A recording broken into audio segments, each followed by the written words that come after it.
What's happening, guys? Ken Jr. in front of the Kaplan Cycle Shop, and I'm really excited today. This is the one that I'm most excited to shoot today. I've ridden 3 other big bore air-cooled 2-strokes from this era, and I feel uniquely qualified to tell you all about this CR450R for a handful of different reasons. And I feel like I'm the youngest person probably in the States to have ridden almost every significant air-cooled motocross bike and enduro bike from this era. It's been 5 years full-time in the shop here, and I've ridden everything under the sun. Grew up racing motocross, and I can tell you with confidence that this is, I guarantee you will not find a nicer candidate for sale anywhere in the world today. This is the 1981 model, 1 year only for the 450R. 3 months ago, we purchased a 35 bike vintage motocross collection from John Wood of Canterbury, Connecticut. This is the last of the John Wood collection, if I'm not mistaken. Let me think about this. I think this is the last or second to last bike from the John Wood collection, and every bike that we've gotten from him has been excellent mechanically. Most were in long-term museum storage, and we brought them through the shop, and every single one had perfect compression, in minimal issues. Everything has been quickly sorted out by our lead mechanic, Chris Kelly, who has been racing these bikes since the early 80s. He raced with my pops. Chris has this is fresh off Chris's bench. We put brand new Hoosier tires on the bike. We are sponsoring one of the lead, well, I should say top privateers in New England. His name's Chris Canning, and we're looking forward to watching him top 10 the Southwick National again this year and a little bit later this month. And Chris was sponsored by Hoosier Tires. We linked up Chris with one of their sales reps. We've been working with Hoosier. One of their reps dropped this off. This is a pre-production front tire. You can't actually buy these from Hoosier yet. This is a phenomenal tire. Chris, who just started running these, swears by them. This is a guy who was given free Dunlops and struck a deal with Hoosier. Anyways, I'm getting a little bit ahead of myself. Back to the bike. This is an extremely low hour engine and frame CR450. Show them the bottom of the frame rails here. It's almost impeccable. Let me see if I can find an imperfection down here. I think there's a pea-sized ding right here. If you watch our videos, you know. If you're an enthusiast, you know. These steel frames, they'll be flattened in short order with an amateur or expert rider. Off-road course, they smash them off the rocks. They're flattened. It'll never be the same. You can get them repaired, but it's never gonna be. It's never the same. You can't turn a pickle into a cucumber. Back to the bike.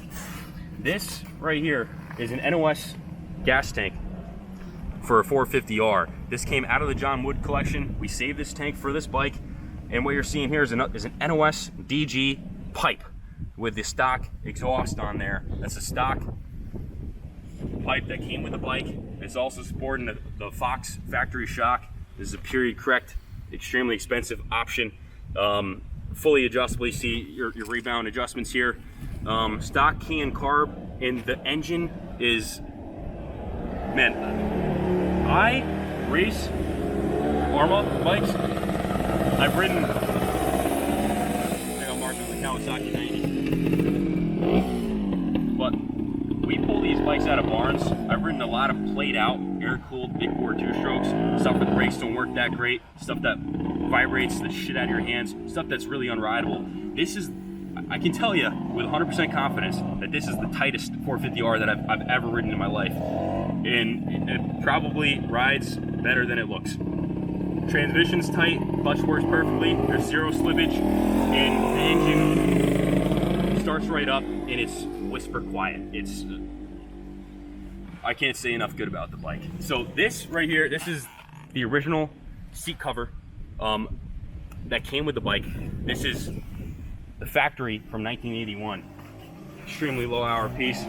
This right here is an NOS front number plate off a 250 in 1981. This is significant because they changed these very shortly after. I'll let my Honda experts chime in and tell us what year that they changed these. This is a $450 piece. If you are to find one on eBay, that's what they go for. The NOS tank, I mean, I don't know, find another one that's for sale today, and man, that's enough flapping of the gums. This bike hasn't been detailed yet. This is exactly the way that it came into us from John.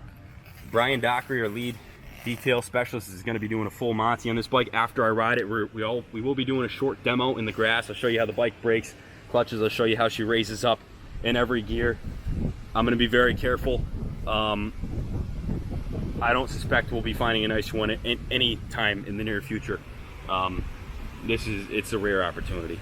It's a rare opportunity. And I take it out and race it tomorrow at Mid-Ohio, which would probably be a crime because the bike is that nice. Check it out. You got the original code, the HMK85 on the silencer here. Full disclosure, front and rear fenders are VMX reproductions. They're the highest quality available today. Also the side panels. So we have new open class backgrounds. Those are stickers. They're not painted on. And the CR Elsinore stickers.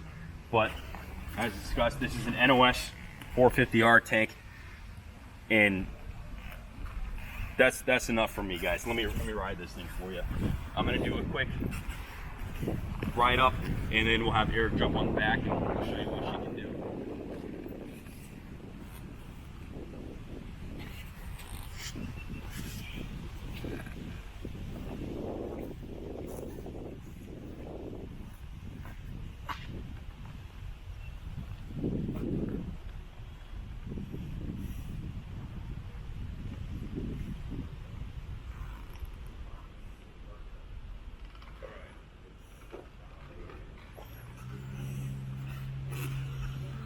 Forgive me, I'm wearing the street helmet because this is what we have our onboard setup with.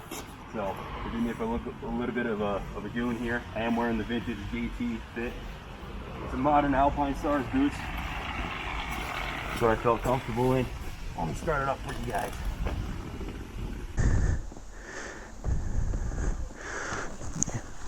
Gas on and the choke up. Left side kick. Get these top dead center. Hit the peg there.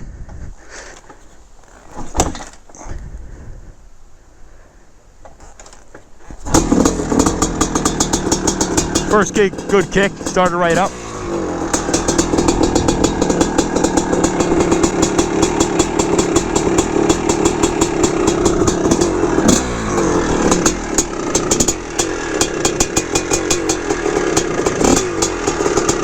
Bike is stone cold.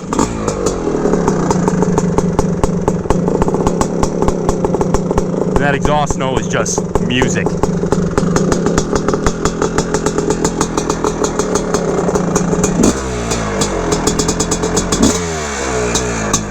This thing's a screamer. Air cooled 450R.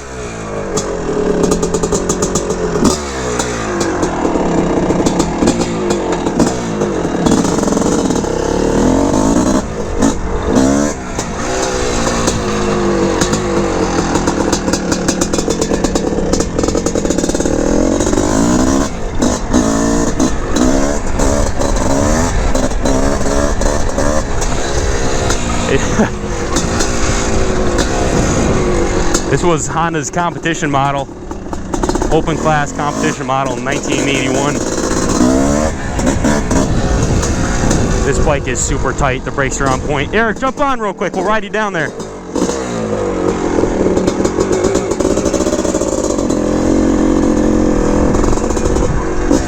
This bike's sporting the Fox factory shocks. Again, with the 450R forks, which were beefier than the small bore models that ran side by side that year. Fox shocks, you know, with vintage suspension components, lots of times we bring the bikes through and they've been played out, they've been raced and or sat around for decades and decades. So this shock is working flawlessly. I'll show you how she corners, how she goes.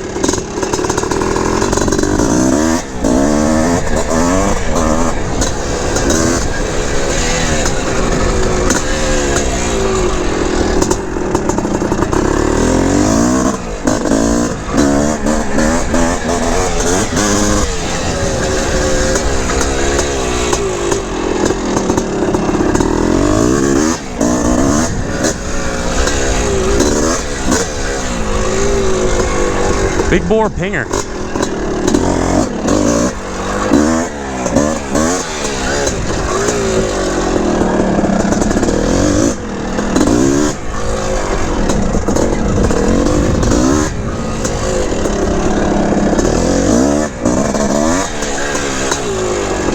These Hoosier tires are hooking up like you wouldn't believe.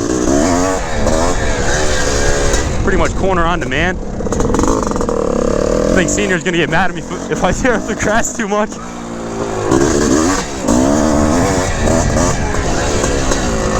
I mean, you guys see this thing raises right up. Let me show you what she's capable of when you really just slug it in the low RPMs. Watch that branch. I'm looking forward to debuting on an 89 CR500 J-Day. The Woods / Motocross Series. Looking forward to getting in the tight stuff. See what I can do to smoke all the boys on those 252 strokes, the KTM, the modern bikes.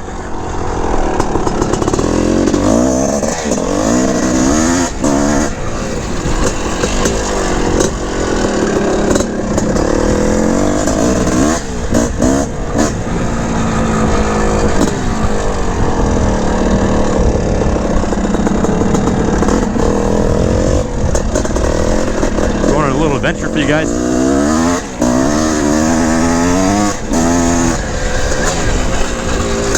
The bike will be fully detailed before she's parked in the museum. We're just gonna wait for a new owner.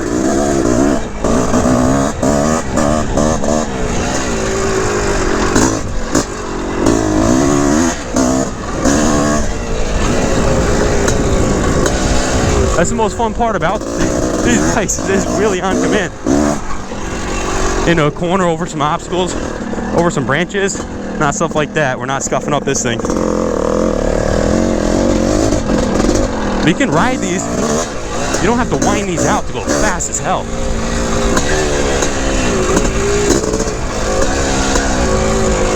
See a lot of bigger guys that are riding small bore bikes and just getting their asses handed to them at the local races. They jump on a big bore 2-stroke or bigger bore 2-stroke. They start decimating everybody.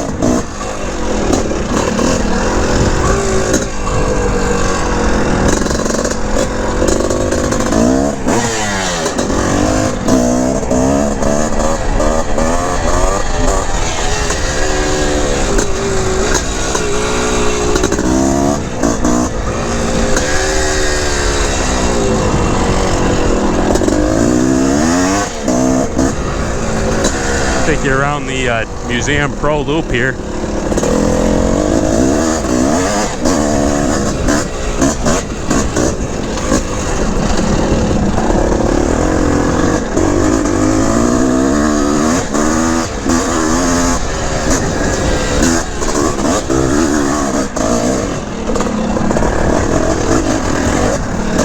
We're up the hill climb, no problem.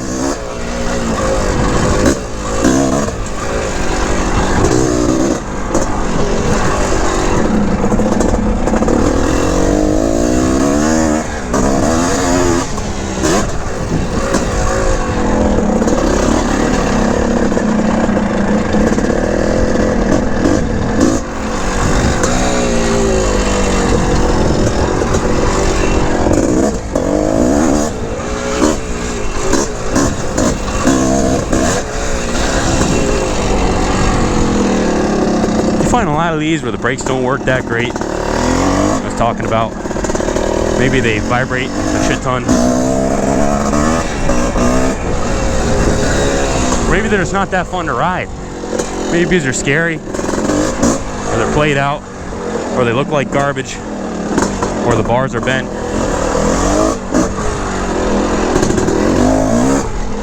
Or to summarize, or if it's a cucumber, or rather a pickle dressed up as a cucumber, and this bike is everything but that. Good luck finding a nicer one. I'll certainly be looking. Zero excuses on this bike. I'll go ahead and speak on behalf of Senior and say that this gets the Kaplan America seal of approval. We can ship this bike anywhere in the States. Oregon, farthest corner, $695. LA, $500. Midwest, $500. Approximately $450 or less East Coast. Call me if you're actually interested. We can leave the bike here in the museum for as long as you like. Good luck finding a nicer one, guys. I certainly haven't ridden one. We've bought some absurd collections, seen some really good examples, but this one takes the cake, I'd say. I'm available all week if you want to chat about it. Working here in the cycle shop alongside Senior. We got a lot of good things in the works. We got Mini Bike Mania coming up on the 26th, 27th. Southwick National coming up shortly after that. Man, guys, I'm a bit speechless, but that was a heck of a lot of fun. Thanks, guys. Good luck bidding on this one. Call me. God bless America.